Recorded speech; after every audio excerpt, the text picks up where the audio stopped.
Right, let's bring in Mr. Mbuyiselo Botha. He's the gender activist. He's a gender activist and one of the founders of the Men's Forum in South Africa. Mr. Botha, a very good morning to you. We know you mainly as a gender activist, but your current official position is a commissioner for the Commission for Gender Equality. You're a commissioner there, but we'll speak about that later. But what have been your initial thoughts at the spike in gender-based violence crimes during the lockdown?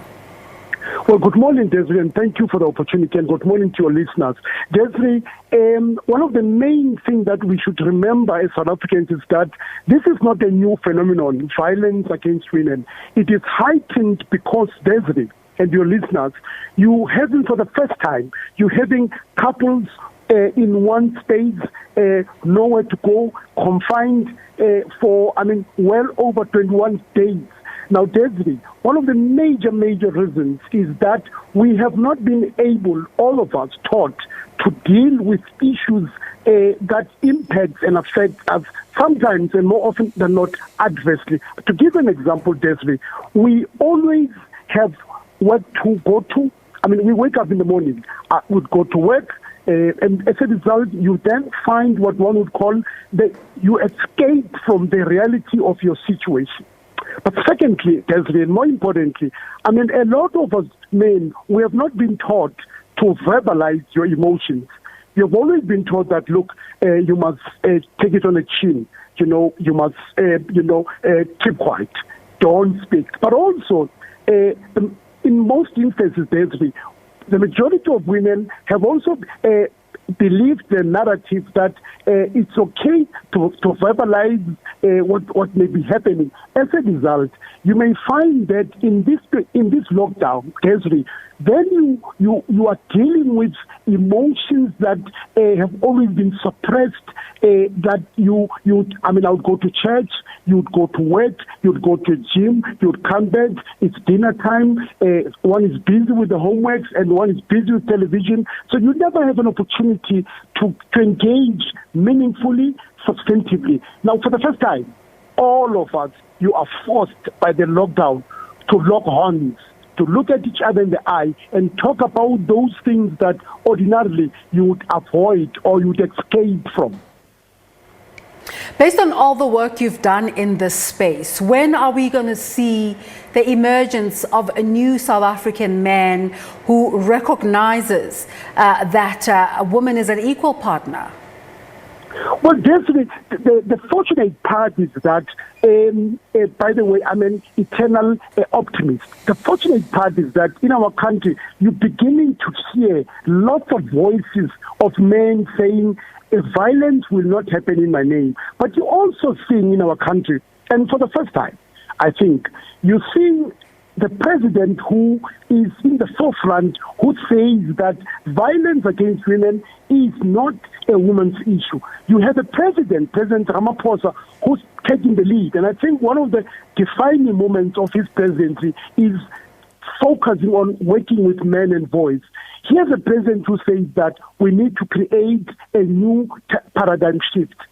What I'm saying is that, Desiree, and to your listeners, we are getting into a situation in our country where men are beginning not to be defined by their masculinity, but they're defined by other things like caring, like being non-violent. That is work in progress.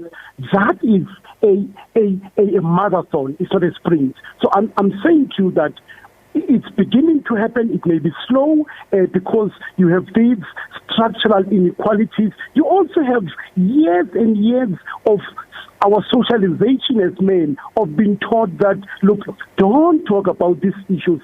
Don't talk about your own vulnerability. Don't say to other men or to women that I'm weak, I need help. So I'm saying to you this morning and to your listeners, it's beginning to happen. It's work in progress. It's a marathon. We need all to be patient. But to also say, Desiree, we need to invest in working with men and boys in our country.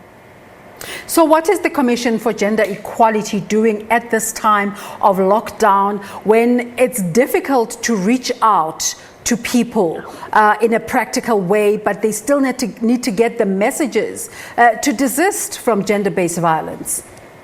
The beauty about the Commission for Gender Equality, it's a foothold that in all the provinces, the 9 provinces, you have offices there. But you also, we have what we call our toll-free number. But you also have, legal officers who are on standby, free of charge.